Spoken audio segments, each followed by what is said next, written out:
अस्सलाम वालेकुम बच्चों।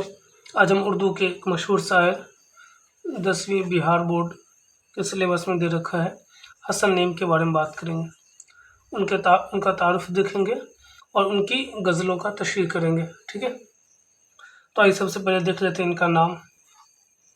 ठीक है, असल नाम सैयद हसन था। असल नाम क्या था? सैयद हसन। लेकिन कौन से नाम से मशहूर हुए? हसन नईम के नाम से मशहूर हुए। पैदाइश देख लेते हैं। पैदाइश देखना, छठी मत देखने लग जाना। ठीक है, 6 जनवरी 1924 को, 6 जनवरी 1924 1924 पटना में पैदा हुआ है,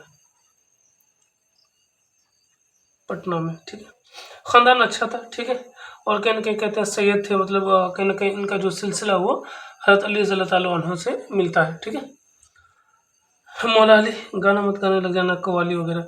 घर में रईसी ज़मींदारी थी, लेकिन जब जॉब वगैरह की तो वो ज़मींदारी वगैरह छूट गई। ठीक है, खेती वगैरह करना छोड़ दिए।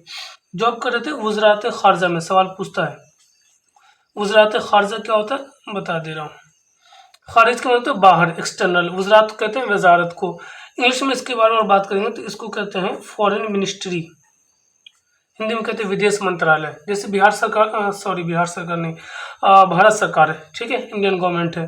तो जो फॉरेन अफेयर है, अगर विदेश से कैसा ताल्लुक होगा, पाकिस्तान से कैसा होगा, अमेरिका से कैसा होगा, चाइना से कैसा होगा, लेन देन कैसे होंगे, ताल्लुकात कैसे होंगे, ठीक है, बिजनेस कैसे होगा, ये सारा अफेयर कौन करता है? ये विदेश मंत्रालय करता है, फॉरेन मिनिस्ट्री करती है। ठीक है, उसको उर्दू में कहते हैं वज़रात ख़ारजा। और डिटेल से बताएंगे, टेंशन मत लीजिए। तो जॉब में थे, जॉब से भी इस्तीफा दे दिया। बहुत नाजुक मिजाज थे, कहते हैं उनके बारे में। ठीक है, नाजुक मिजाजी तो पता ही है, कुछ लड़कियों में होता है। हल्का सा बस टोक दीजिए, आँख से टप टप आंसू पता नहीं कहाँ से लगता है, टूटी लगा हुआ है। ठीक है, तो नाजुक मिजाजी थी उसके अंदर। आखिरी वक्त में क्या था, सेहत खराब रहने लगी थी, गरीबी भी आ गई थी। और जब जॉब चली जाती है ना बाबू, तो अच्छे अच्छे लोगों पे ताना सुनने को मिल जाता है। ठीक है, तो गरीबी और अफलास कहते हैं। ठीक है, ये सारी चीज़, यहाँ तक कि इतनी गरीबी आई कि इलाज भी ठीक से नहीं हो सका। ठीक है, और आखिरी वक्त में मुंबई में थे। कहाँ थे? बम्बई नगरिया। 22 फरवरी 1991 को इंतकाल हो गया। ठीक है, कहीं कहीं पे इंतकाल लिखा होता है, मतलब होता है मुंतकिल होना, ट्रांसफ़र होना। कहीं कहीं पे वफात होना। फिर चूंकि मुसलमानों के बारे में से यकीन है कि मोमिन जो होता है ना, वो मरता नहीं है। एक दुनिया से दूसरी दुनिया में क्या होता है, उसका तबादला होता है, उसको बोलते हैं इंतकाल। ठीक, कहीं कहीं पे लिखा होता है वफात, मतलब मौत हो जाना। ठीक, कहीं कहीं पे लिखा होता है दाई अजल को लब्बैक का, यानी हाजिरी लगा दी। ठीक है, कहीं पे लिखा होता है मालिक हकीकी से जा मिले, यानी असली मालिक से जा मिले, तो ये भी लिखा होता है। ठीक, चलिए अब उनके बारे में कहते हैं। एक सवाल और उनके बारे में पूछते हैं, इनकी शायरी कैसी थी, ये ऑब्जेक्टिव आता है। ठीक है, तो शायरी जो इनकी थी वो क्लासिकी शायरी थी, क्लासिकल। ठीक है, शायरी कैसी थी? तो क्लासिकल शायरी थी। और वो शायरी में मोमिन से, बड़े शायर हैं, और गालिब, इन दोनों से मुतासिर थे। मोमिन और गालिब से भी मुतासिर थे, लेकिन वो किसी को फॉलो नहीं करते थे, एक आदमी को फॉलो नहीं करते थे। ठीक है, फॉलो नहीं करते थे किसी को। ये इसको उर्दू में कहते हैं फॉलो को, कि तकलीद नहीं करते थे, तकलीद पसंद नहीं थे। अपनी दुनिया आप बनाते हैं अहले दिल, हम वो नहीं जिसे ज़माना बना गया। तो हसन नईम पे कुछ ऐसा ही जस्ता है कि वो ज़माने को फॉलो नहीं कर रहे थे। ठीक है, लेकिन उसकी शायरी में फिर भी कह रहे हैं दर्दमंदी था, हुस्न इश्क था, ये सब कैफियत था।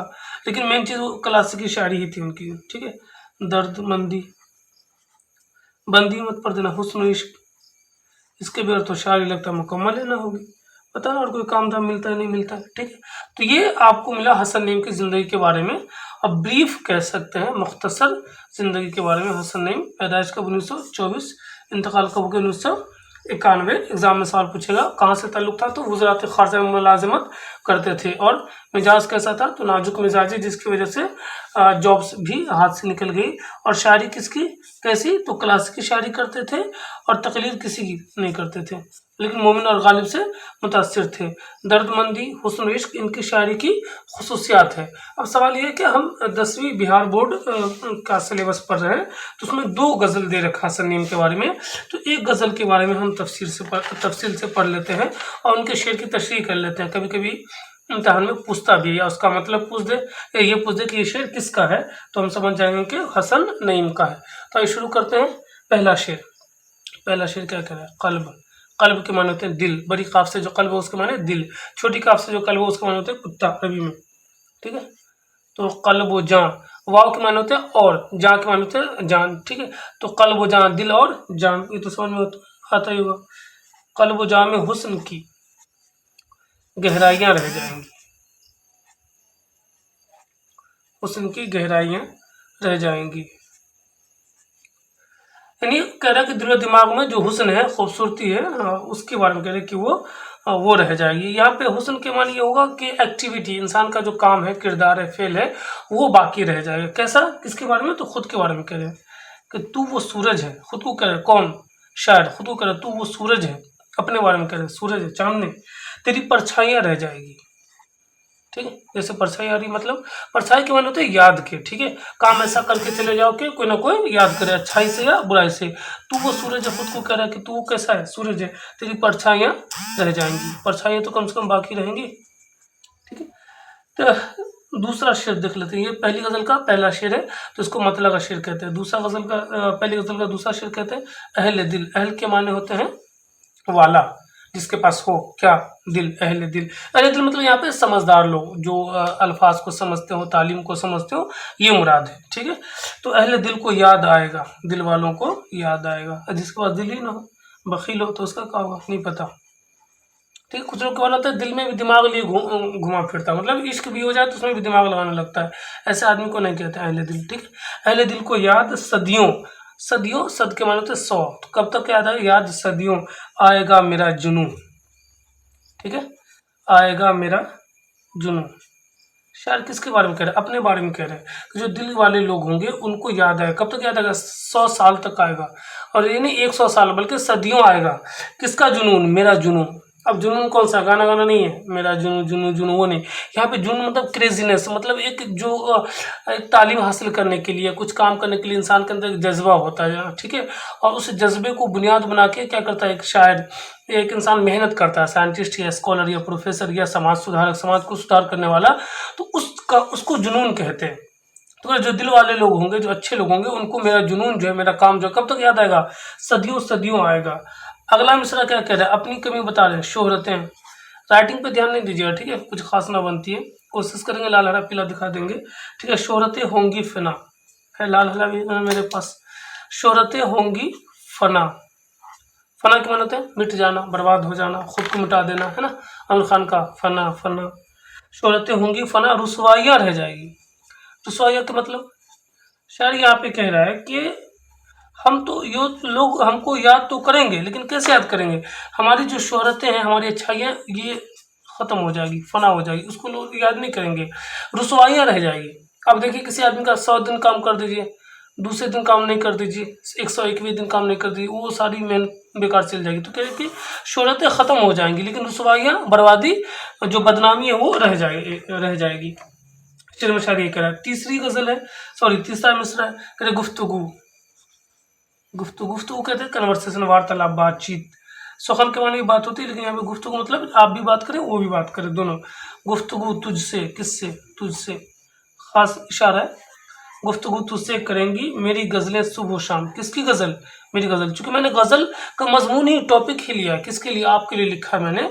तो शायर क्या करेंगे, गुफ्तगू, ये मेरी जो गज़ल है आपसे बात करेगी, आप हमें भुला नहीं पाओगे, तो मुझे यूँ भुला ना पाओगे, जब कभी ख्यालों में मुझको पाओगे।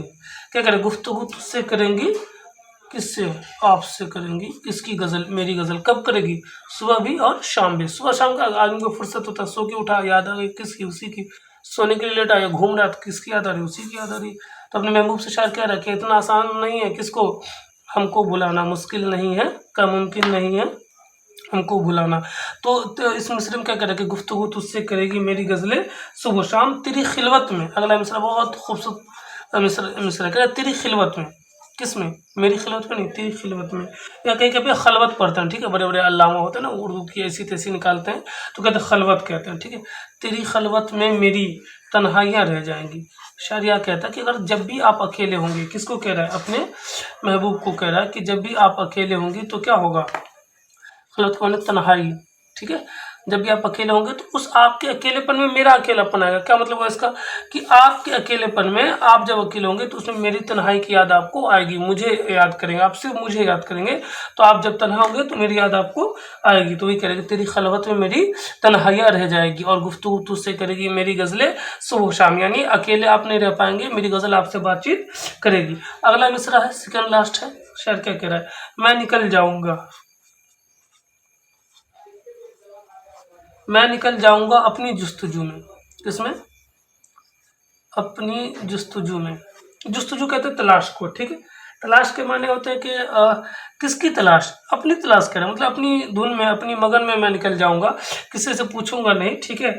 अपने क्या कहते हैं, अपने कैरियर के लिए, अपने क्या कहते हैं आखिरत के लिए, या किसी और चीज़ में अपनी धुन में निकल जाऊंगा। जैसे होता है ना, एक साइंटिस्टों को देख लीजिए, स्कॉलर को देख लीजिए, किसी से कोई माने मतलब नहीं रखता। तो ये शायरी ही करे कि मैं निकल जाऊंगा, कहाँ निकल जाऊंगा? अपनी जुस्तजू में, अपनी तलाश में, अपने कैरियर के लिए, अपनी ज़िंदगी के मकसद के लिए। लेकिन बज़्म यारा, यार कहते हैं दोस्त को, बज़्म कहते हैं महफिल को, तो बज़्म यारा में करें, लेकिन इतना आसान नहीं होगा कि हमको भूल जाओगे, ख्याल आराइयाँ रह जाएंगी कि मेरे बारे में लोग क्या करेंगे, अलग अलग तरह की का ख्याल बनाएंगे, ठीक है। हमको इतनी आसानी से हमको नहीं भुला पाएंगे। दोस्तों की जो मजलिस होगी उसमें मेरा ख्याल बाकी रह जाएगा, ठीक है।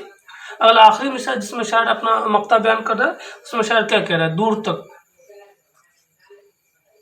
दूर तक कोई न होगा, दूर तक कोई न होगा। ये आखिरी मिसरा है, नगमा संजूम नईम, अपने आप को कह रहा है, अपना शायर क्या कह रहा है, अपनी शेर का जो गज़ल का आखिरी मिसरा है उसमें अपना नाम दे रहा है, तखल्लुस दे रहा, मतलब मक्ता का शेर होगा। दूर तक कोई न होगा, नगमा संजूम नईम, अपना नाम कह रहा है। बस चमन में याद की पुरवाइयाँ रह जाएगी। जो कह रहे याद है हमारा जो बाग है, जो हमारा अपना दोस्तों का महफिल बनाया, जिस जहाँ तक उनकी पहुँच बनी ज़िंदगी में, वो जो चमन है उसमें क्या रहेगा, याद की पुरवाइयाँ। पूर्वी हवा जब चलती है तो याद आती है ना, पुरवाई जो कहते हैं, पूर्वी हवा। तो कह रहे कि याद चमन, जो पूर्वी हवा चलती है तो बहुत सुहानी लगती है। तो कह रहे जो याद होगा, हमारी दुनिया होगी, जो सर्कल हमने बनाया दोस्तों का, उस चमन में क्या होगा, याद की पुरवाइयाँ रह जाएगी, यानी लोग हमें आसानी से बुला नहीं पाएंगे। शायरी कह रहे, इससे पहले मैंने आपको ऑब्जेक्टिव वगैरह बता दिया। और भी कोई सवाल होगा तो मैं कम्युनिटी पोस्ट पे पोस्ट कर दूंगा, आप वहाँ से सॉल्व कर लेना, ठीक है। तब तक के लिए अल्लाह हाफिज़।